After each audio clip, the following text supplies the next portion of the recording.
What's good, YouTube? This is the second episode of The Beard Show. I want to talk a little bit about how to identify your gift, your God-given gift, your what you're really good at, and what ultimately I think you should be doing for the rest of your life, whether that's a career or just something that you're good at that you can bring value to people. You can look at it both ways, but I'm going to talk a little bit about how to identify that.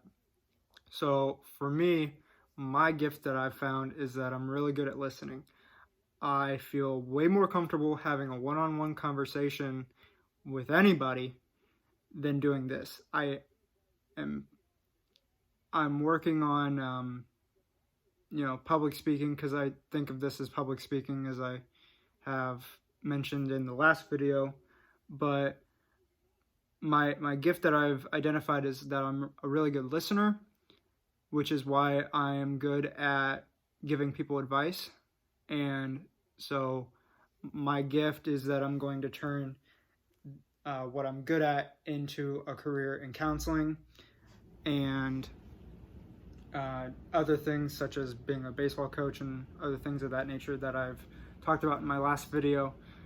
But to help you guys figure out how to identify your gift, I wanted to hit some key points on what I found is really helpful in identifying that gift. So the first thing, if you are told by someone or you just know that you're good at it, if you are good at something and you get compliments like, man, you're really good at sports. Let's use that because that's the easiest example I can think of, since I grew up playing sports.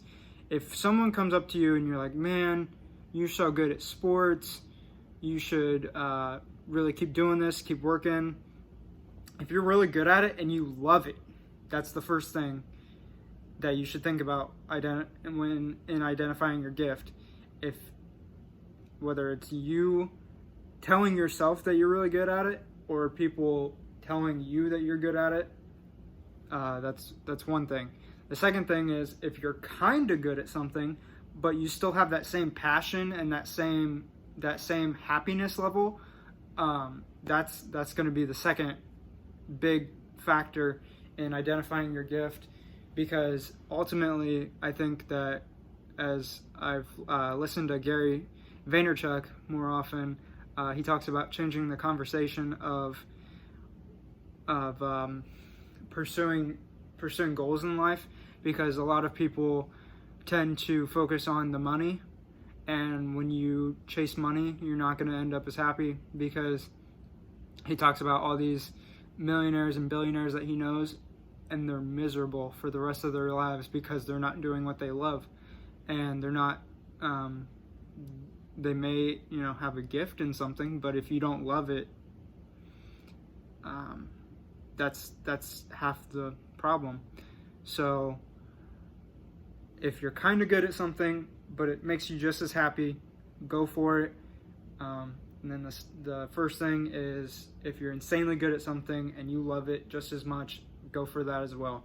The key factor here is self-awareness. You have to be self-aware enough to know what you're good at.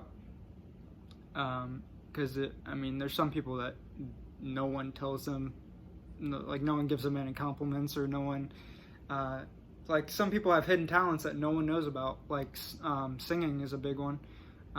Like you see all these people on TikTok, and just as an example, TikTok, and they'll play a song in the background, and then they'll come out singing, and people are reacting in the background like, whoa, I didn't know you could sing. Like, that's just something that not a lot of people know. Like, if you are good at something, people may not know, so they aren't going to compliment you on it. You have to be self-aware enough to know what you're good at, and you have to know what you love. Like, if you haven't done enough in life to know what you enjoy, go do stuff.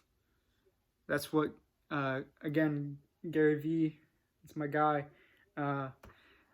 All he talks about is do stuff you love, be self-aware, And if you don't know what you love, go do stuff, go experiment, not like experiment bad things, but like go experiment like experiencing things, and go do stuff and figure out what you want to do in life. And he's not saying to he's not saying you got to figure out what you want to do for the rest of your life when you're young. He didn't start his career until he was in his 30s. So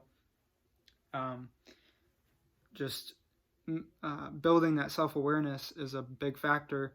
And then the last thing I wanted to say is that if you're okay at something, but you love it just as much, you should go for it. But the thing about self-awareness, you have to be aware that you are only going to make this much amount of money. If, let's say, he uses the example of painting. If you are okay at painting, but you try to sell your paintings on a website, people may not like your stuff as much, but they still might like it, so they still might have an interest, and they still might want to buy into your product. So the big thing here is become self-aware, figure out what you're good at, figure out what you love, go do that thing. Stop doing stuff you hate.